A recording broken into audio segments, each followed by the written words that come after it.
మీ అందరికీ తెలుసు. ఏముంది ఒక్కసారి నా కళ్ళతో చూడుమా. పిల్ల మంచిగా ఉన్నది కదా అని చెప్పి నేను అమాంతం మింగి అస్థిపాంజరం టూ అని ముత్తది కిటికీలకెళ్ళి. గుంటూరు వెస్ట్ గురించి మాకు తెలియదు సార్. ఏ రోజు గుంటూరు వెస్ట్ లో వైఎస్ఆర్ కాంగ్రెస్ పార్టీ గెలవలేదు. సారీ. వరుసగా మనం ఓడిపోతూ వస్తున్నాము. మనం ఎవరికి ఏం ద్రోహం చేశాము? మనకి మాత్రమే ఎందుకు ఇలా జరుగుతుంది?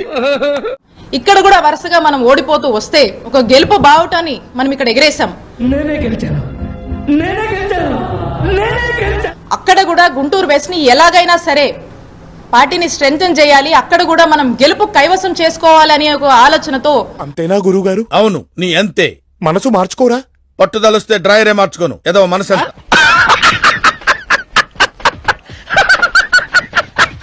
పార్టీ ఏదైతే ఆదేశించిందో ఆ యొక్క బాధ్యత మీద నేను గుంటూరు వెస్ట్ కి నేను వెళ్లి పోటీ చేయడం జరిగింది. చాలా గొప్ప పని చేసి. ఇక్కడ నా మనసులో బాధ అనిపిస్తా ఉండేది. ఎందుకంటే నా నియోజకవర్గం, మా నియోజకవర్గం చిల్లూరుపేట. ఏంటి బాబన్నా ఇంకోసారి? ఇక్కడ ఉన్నటువంటి మా నాయకులు, ఇక్కడ ఉన్నటువంటి మా కార్యకర్తలు, ఇక్కడ నన్ను దీవించినటువంటి ప్రజల్ని, నా సొంత నియోజకవర్గాన్ని వదిలి నేను వెళ్లాల్సి వస్తుంది అనేటువంటి బాధ నాలో ఉన్నప్పటికీ, ఎరా అంత బానే ఉందా లేక దయ్యమేమైనా పట్టిందా, నేను మా నాయకుడు మాటే శిరోధారంగా భావించాను కాబట్టి నేనంటే నీకెందుకు అంత ఇష్టం? మొదటి నుంచి మీరంటే విపరీతమైన పాజిటివ్ కాబట్టి నేను అక్కడికి వెళ్లి పోటీ చేయడం జరిగింది. బాబు గొప్ప సీక్రెట్ చెప్పారా నీకు దానవరా బాబు. అయితే ఇన్ జనరల్ గా మనం అనుకుంటూ ఉంటాం కదా, ఏదైనా మంచి జరిగితే మన అదృష్టమని, నువ్వు ఎలా ఉంటే ఏదో మన దురదృష్టమని. ఎవరి మీదైనా పోరాడొచ్చు, అదృష్టవంతుడితో మాత్రం పోరాడలేం. ఇది రియలైజేషన్. అయితే ఇక్కడ మీ అందరినీ కూడా వదిలి వెళ్లాల్సి వచ్చినప్పుడు, మీ అందరి గురించి నేను ఆలోచించినప్పుడు మాకు తెలుదులే నీ మా అత్తగారు తెలివితేటలు నా కాడ చూపించు. నా సొంత నియోజకవర్గం అని నా మనసుకు బాధ అనిపించినప్పుడు, ఇది నేను ఎవరిని అనట్లేదండి, తిట్టాల్సినవన్నీ తిట్టారు కానీ రెస్పెక్ట్ ఎందుకులేండి. నేను ఇది కేవలం నా దురదృష్టం అనుకున్నాను. నేను ఏంటది? అది అడగటానికి వచ్చావా? నా బాయళ్ళకు అనుకున్నా, ఏదో మిస్ఫార్చ్యూన్ అనుకున్నా. రాధికా ఏడవకు ప్లీజ్, కన్నీళ్ళు సాంబార్లో. అయినా మా నాయకుడు జగనన్న మాటే నాకు వేదంగా నేను భావించి నేను విన్నాను, నేనున్నాను. నేను అక్కడికి వెళ్లి పోటీ చేయడం జరిగింది. ఊరుకోరా, వర్క్ నేర్చుకోరా, వదిలిపెట్టరా. పదే పదే రాజశేఖర్ గారు అంటున్నారు, అన్ని వేలతో ఓడిపోయింది, ఇన్ని వేలతో ఓడిపోయిందని. ఇన్ని అవమానాలు భరిస్తే ఇంకా ఎందుకు ఇక్కడ పనిచేస్తున్నారు? రిజైన్ చేసేచ్చుగా.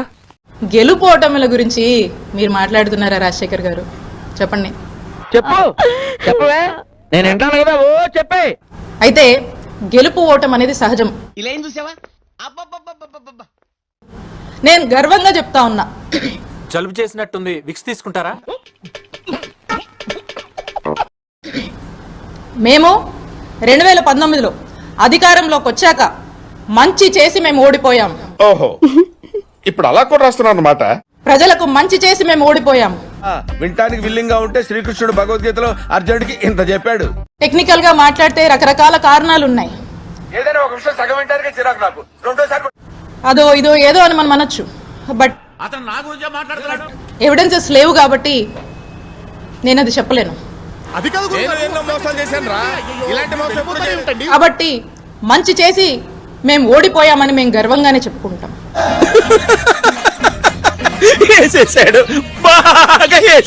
ఆ తర్వాత మా నాయకుడు జగన్మోహన్ రెడ్డి గారు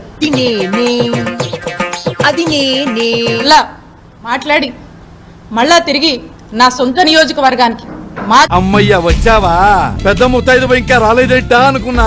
ఆ చిలకలూరుపేట నియోజకవర్గానికి నన్ను పంపిస్తున్నానని ఆదేశాలు ఇవ్వడం జరిగింది.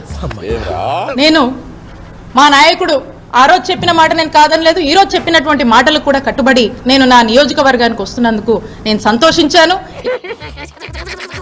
అమ్మో, నీలో సాడిజం కూడా ఉందన్నమాట.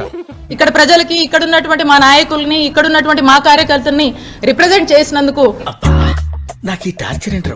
చేస్తున్నందుకు, చేసే అవకాశం నాకు దొరికినందుకు నా అదృష్టంగా భావిస్తాను.